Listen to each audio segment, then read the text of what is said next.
आप सबका स्वागत है हमारे चैनल पर। देखिए आज हम पढ़ेंगे क्रिया विशेषण उपवाक्य। इसके पहले संज्ञा उपवाक्य और विशेषण उपवाक्य आप पढ़ चुके थे, तो उसके पहले हम जानेंगे क्रिया क्या है। किसी भी कार्य का होना या करना जहाँ पाया जाता है उसे क्रिया कहते हैं। इसके बाद जो क्रिया की विशेषता को प्रकट करते हैं उसे क्रिया विशेषण कहते हैं। यहाँ हम पढ़ेंगे क्रिया विशेषण उपवाक्य।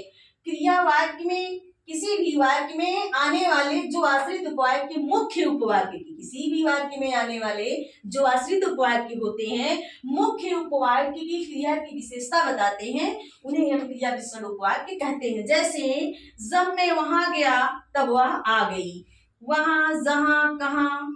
देखिए मोहन धीरे धीरे लिखता है, वह लगातार बोलता है, वह तेज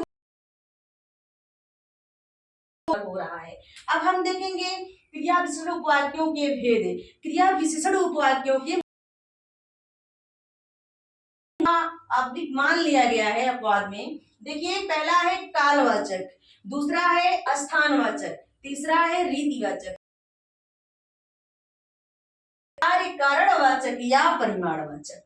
एक एक करके हम समझेंगे। ट्रिक से परेशान नहीं होना है, बस थोड़ा सा दिमाग लगाना है, समझना है। और चैनल को सब्सक्राइब करें, लाइक करें, शेयर करें। अभी ये स्मार्ट बोर्ड पे होता तो सभी लाइक करते, पर यार छोटा चैनल है, अभी शुरुआत हुआ है।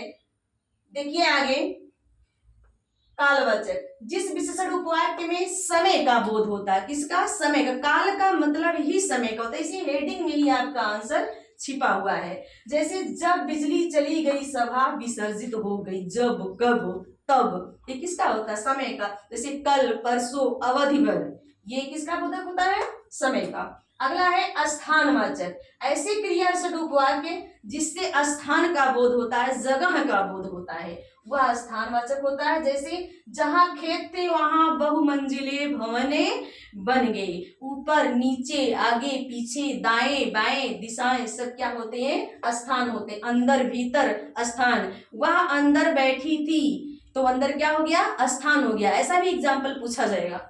आगे है रीतिवाचक, ऐसे क्रिया विशेषण उपवाक्य जिनसे किसी भी कार्य के करने के ढंग, तरीका, रीति आदि का बोध होता है। जैसे वह धीरे धीरे लिखता है, लिखना क्या है? क्रिया है, पर लिखने की विशेषता क्या है? वह धीरे धीरे लिखता है, तो धीरे धीरे क्या हो गया? क्रिया विशेषण। जैसे वह लगातार बोलता, कैसे बोलता? लगातार। वह अचानक आ गई, सहसा प्रकट हो गए, ये सभी जो है रीतिवाचक के हैं। जैसा पत्नी कहती है पंकज वही करता है, बड़ा प्रचलन वाक्य है यह कि पत्नी के कहने पर ही पति लोग करते हैं। आगे है परिमाणवाचक, ऐसे क्रिया विशेषण उपवाक्य जिनसे परिमाण का बोध होता है, मात्रा का बोध होता है, सिर्फ जितना उतना। ये परिमाणवाचक दो प्रकार के होते हैं, निश्चित और अनिश्चित होते हैं। तो निश्चित में जैसे 1 किलो चीनी चाहिए तो निश्चित हो गया, थोड़ी चीनी चाहिए, कुछ चीनी चाहिए, चाय पत्ती चाहिए, जो भी हो अनिश्चित हो जाएगा। लेकिन हम यहाँ सिंपली पढ़ेंगे जैसे ऐसे क्रिया विशेषण उपवाक्य जिनसे परिमाण का बोध होता है उसे हम क्या कहेंगे? परिमाणवाचक क्रिया विशेषण।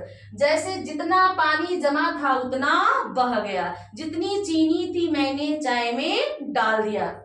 आगे कार्य कारणवाचक या परिमाणवाचक, ऐसे क्रिया विशेषण जिन वाक्यों से हमें कार्य होने के, क्या कार्य होने के कारण का बोध होता है। किसका होता है? कारण का बोध होता है, वहां पर आपका होगा कार्य कारणवाचक या परिमाणवाचक।